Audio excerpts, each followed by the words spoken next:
Hello everyone. So today in this video we are going to discuss a small company which is transforming itself from one sector to another sector, and the future prospects of the company looks promising.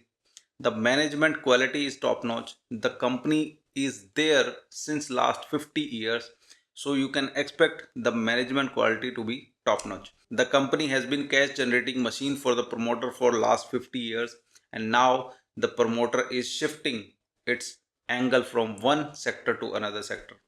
So we are going to discuss about BESS, and the company name is Pace Digitech. So BESS basically एक ऐसा sector है कि हम solar से दिन के अंदर energy produce कर लेते हैं, लेकिन उसको रात को यूज़ नहीं कर पाते।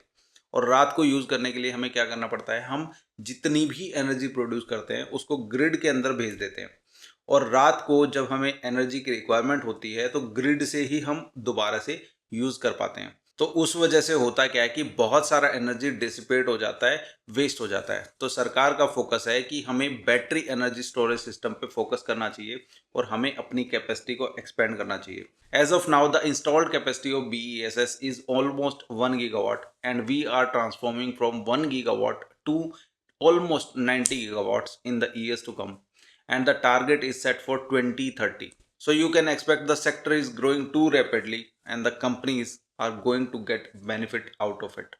So let's get started. Okay, so let's get started. Basically we are talking about Pace Digitech. Company का 50 साल का रिकॉर्ड है, टेलीकॉम EPC में काम करती थी और they have proven track record, clean management, and now they are entering themselves into BESS sector. अभी मैं ये भी बताऊंगा BESS सेक्टर में क्यों एंटर कर रहे हैं।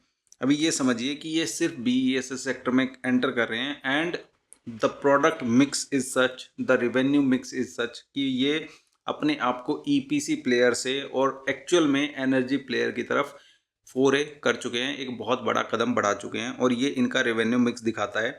95% टेलीकॉम सेक्टर से जो इनका रेवेन्यू आता था वो 5% एनर्जी से आता था। कब? 2024 के अंदर। अभी इनका 40% टेलीकॉम से आता है और 60% of their revenue is coming out of energy sector.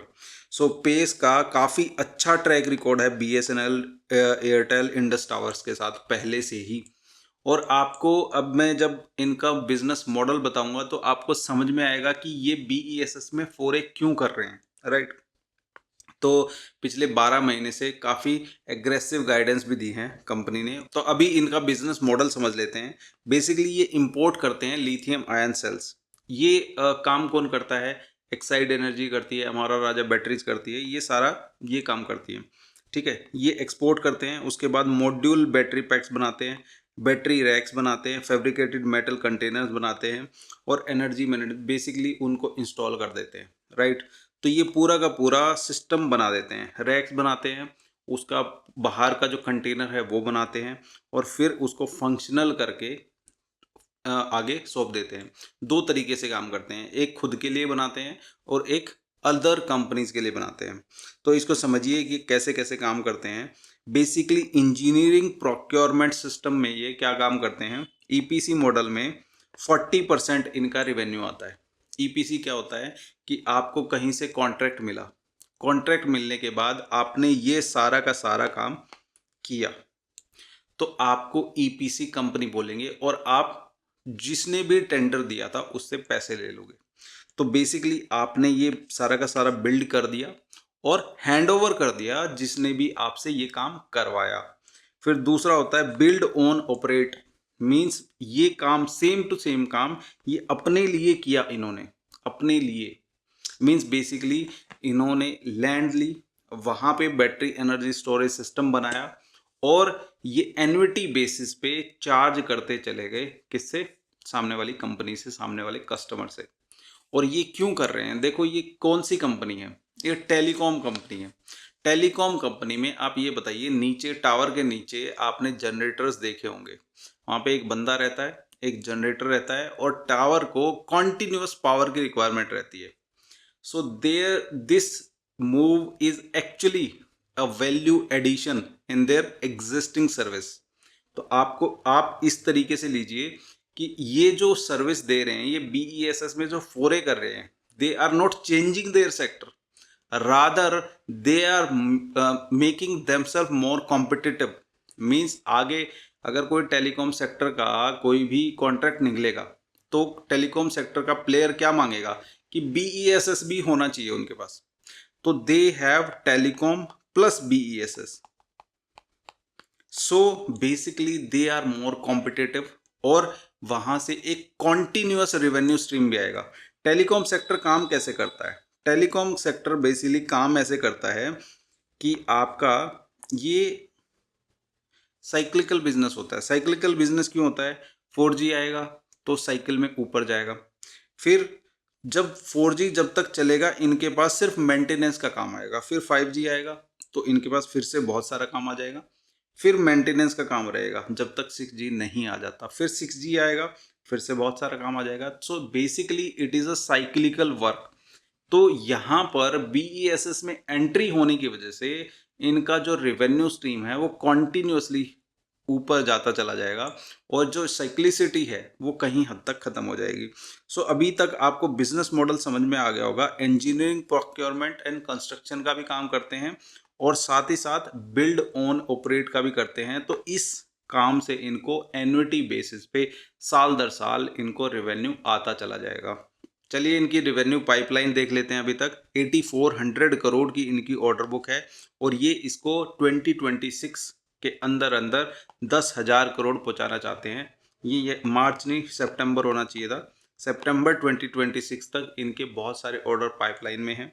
यहाँ पर 6,000 करोड़ की इनकी ऑर्डर बुक एनर्जी से है और 2400 करोड़ की इनकी ऑर्डर बुक टेलीकॉम सेक्टर से है और ये इसको 10,000 करोड़ भी ले जाना चाहते हैं। Eight the same time they are also planning to expand themselves in middle east countries, right. तो ये 40% जो ऑर्डर बुक है ये 2027 तक ही एग्जीक्यूट हो जाएगी। तो इनका जो रिवेन्यू है उसमें एक जंप देखने को मिलेगा आपको और साथ में BOO मॉडल की वजह से इनको कॉन्टिन्यूअस रिवेन्यू आता चला जाएगा और ये टाइम टू टाइम ये इसको एग्जीक्यूट कर दे चले जाएंगे और इसके लिए ये बाहर से कोई फंडिंग नहीं ले रहे, इंटरनल एक्रूवल से ही काम करेंगे। इनका मैं पूरी बैलेंस शीट भी दिखाऊंगा। करीब करीब 2000 करोड़ के आसपास इनके पास रिजर्व्स भी पड़े हुए हैं, right. So basically they are expanding their capacity. अभी तक इनकी जो कैपेसिटी है वो 2.55 गीगावाट की है और सितंबर 2026 तक इनकी जो कैपेसिटी है BESS के लिए वो 10 गीगावाट पहुंच जाएगी। सो ऑलमोस्ट 4x इनकी कैपेसिटी हो जाएगी। तो जैसे जैसे ऑर्डर आते चले जाएंगे they will keep on executing those orders as well. और बैकवर्ड इंटीग्रेशन कर रहे हैं। फैब्रिकेशन जो मेटल फैब्रिकेशन होता है, कंटेनर फैब्रिकेशन होता है, उसके लिए भी इन्होंने काम शुरू कर दिया है। They are doing that also and they are at the same time exporting. Export पे ज़्यादा फोकस कर रहे हैं। बेसिकली सऊदी अरेबिया और मिडिल ईस्ट कंट्री और अफ्रीकन कंट्रीज़ में भी ये काम करने की कोशिश कर रहे हैं क्योंकि वहाँ पे भी टेलीकॉम का इनका काम है तो वहाँ पे ये आसानी से एक्सपेक्ट कर सकते हैं। देखो कस्टमर स्टिकीनेस जब होता है ना, BSNL, आपका एयरटेल, आपका इंडस टावर, इनके साथ कस्टमर स्टिकीनेस बहुत है, राइट। तो किसी BESS के नए प्लेयर के पास जाने की बजाय कंपनी क्या करेगी, इन्हीं को BESS के ऑर्डर दे देगी क्योंकि they have 50 years of customer stickiness with those companies, right. अभी तक जो पेस डिजिटेक के मार्जिन रहते थे वो काफ़ी कम रहते थे। Not only they are increasing their order book, not they are increasing their revenue, but also they are moving up in the value chain. That is why they are projecting कि 12% के आसपास पैट हम लेके आएंगे और उसको execute करके दिखाएंगे और 350 करोड़ के आसपास हम प्रॉफिट आफ्टर टैक्स करके अचीव करके दिखाएंगे। This is what the management had guided. चलिए अभी कंपनी की हेल्थ की बात कर लेते हैं। सो ऑपरेटिंग प्रॉफिट जो है वो करीब करीब 300 सवा 300 करोड़ के आसपास ऑपरेटिंग प्रॉफिट्स होते हैं इनके और इंटरेस्ट ऑब्लिगेशन इनकी करीब करीब 50-60 करोड़ के आसपास है जब मैंने इसको अच्छे से पढ़ा था। सो IPO इशू इसका, ये बहुत सारा फंड जो है QIP के थ्रू रेज करना चाहते हैं। सो उसमें होगा क्या कि कंपनी के ऊपर कोई भी डेट बर्डन नहीं आएगा और आगे चलते हुए इंटरेस्ट ऑब्लिगेशन ये बहुत एक्स्ट्राऑर्डिनरीली कोई बढ़ाना नहीं चाहते, right. You see the Pace Digitek has customer stickiness, at the same time ये इंटरनल एक्रूवल्स और QIP के जरिए ही सारा का सारा फंड एक्रू करना चाहते हैं और उसी को एग्जीक्यूट करना चाहते हैं BOO मॉडल में। तो ये पेज डिजिटेक के लिए कैश काउ की तरह काम कर सकता है। सो इट ऑल्सो शोज कि जो प्रमोटर हैं वो they are very much conscious about कि बहुत ज़्यादा डेट बहुत ज़्यादा ना बढ़ाया जाए, उससे कंपनी की हेल्थ खराब होती है। So as of now the P ratio of the company is 15 and जो भी कंपनी 12% से ज़्यादा CAGR से ग्रो करती है इट इजीली कमांड्स ऑलमोस्ट 25 का पी उसका बनता ही है। And we will discuss all these things in the balance sheet as well. चलिए रिस्क की बात कर लेते हैं कि पेज डिजिटेक के सामने क्या क्या रिस्क आ सकते हैं, उनके बारे में थोड़ा सा असेसमेंट कर लेते हैं ताकि एक फेयर आइडिया हो जाए क्या क्या रिस्क अवेलेबल हो सकते हैं कंपनी के सामने। बेसिकली BOO मॉडल एग्जीक्यूट करने के लिए अपफ्रंट कैपिटल बहुत चाहिए होता है, right. As of now Pace Digitek is not taking so much of loans. As of now ऐसा नहीं दिख रहा है कि बहुत सारा डेट बर्डन उन्होंने अपने ऊपर डाल लिया है, ऐसा कुछ नहीं दिख रहा है। But still we should be cautious कि अगर बहुत ज़्यादा डेट बर्डन ये बढ़ाते हैं so we should be aware of that particular thing as well. Giants जो हमारा राजा और एक्साइड जैसे प्लेयर्स हैं वो भी BESS के अंदर फोरे कर रहे हैं। इवन छोटी छोटी कंपनियां विवियाना पावर, KPI ग्रीन्स, ये छोटी छोटी कंपनियां भी BESS के सेक्टर के अंदर आ रही हैं। डी डेवलपर्स भी BESS के अंडर आ रही हैं। तो इसकी वजह से जो मार्जिन्स है वो धीरे धीरे करके श्रिंक होते चले जाते हैं, राइट। और मैक्रोज के अंदर AI बबल वगैरह कुछ फटता है तो वो भी एक सबब हो सकता है कंपनी के लिए। एट द सेम टाइम छोटे छोटे प्लेयर जो हैं BESS के अंदर आते चले जा रहे हैं। I can certainly tell you something कि 10-12 साल की एनुइटी बेसिस पे इनको कॉन्टिन्यूसली रेवेन्यू आता चला जाएगा, ये एक बहुत अच्छी बात है। Eight the same time EPC से कॉन्टिन्यूस इनके रेवेन्यू स्ट्रीम ऊपर जाती चली जाएगी, कैपेसिटी एक्सपेंशन होती चली जाएगी और ये बहुत ज़्यादा कैपिटल इंटेंसिव बिजनेस में नहीं जा रहे हैं। तो overall company is looking good to me and in the coming years I can hope कि ये अच्छा PE भी कमांड करेगी। At the same time it will grow good as well. So as of now the company is undervalued and I can show you।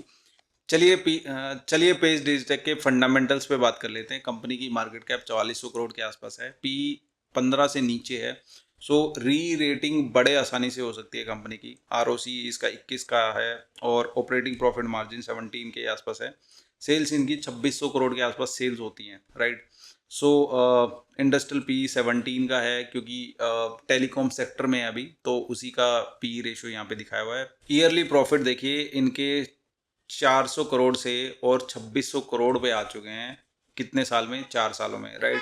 और operating profit margin भी 29 करोड़ से बढ़ते बढ़ते आपका 455 करोड़ है। और प्रॉफिट आफ्टर टैक्स देखिए 16 करोड़ से बढ़ते बढ़ते 430 करोड़। और एज सच कंपनी ने कोई ग्रोथ नहीं दिखाई है। शेयर में आप देखेंगे ना तो एज सच कोई ग्रोथ नहीं है। और पी रेशो का आप देखेंगे तो पी रेशो इसका हिस्टोरिकली काफ़ी अभी बहुत ज़्यादा लोगों को पता नहीं है कि बहुत ज़्यादा डिस्कवर्ड स्टॉक नहीं है ये, ठीक है। तो now I will show you one more thing. यहाँ पे रिजर्व्स देखिए 2100 करोड़, मैंने बताया 2000 करोड़ के आसपास इनके पास रिजर्व्स हैं और उसी से BOO मॉडल ये बड़े आसानी से एग्जीक्यूट कर सकते हैं। तो this is the thing. So overall 50 साल के आसपास का मैनेजमेंट है and the management look solid and जो ये बोलते हैं वो करके भी दिखाते हैं, राइट। तो उस तरीके का मैनेजमेंट है, वॉक द टॉक वाला सीन है इनका, ठीक है। तो ओवरऑल मेरे को काफ़ी सही लग रहा है। प्रोमोटर होल्डिंग स्टिल 70% के आसपास है, राइट। FIIs का होल्ड है, DIIs का भी होल्ड है, पब्लिक भी है इसमें। तो धीरे धीरे एज द रेवेन्यू ग्रोस ये पब्लिक के हाथों से निकल निकल के एक इंस्टीट्यूशनल स्टॉक बनने की तरफ जा सकता है। सो we'll have to wait and watch and see how the revenue grows, right। so it was overall कि ओवरऑल कंपनी की शेयर ठीक लग रही है मुझे, तो ज़्यादा डेट नहीं ले रहे हैं। सो ये बाइंग सेलिंग रिकमेंडेशन नहीं है, do your own research before adding, right. Thank you so much guys, that's all for today, enjoy.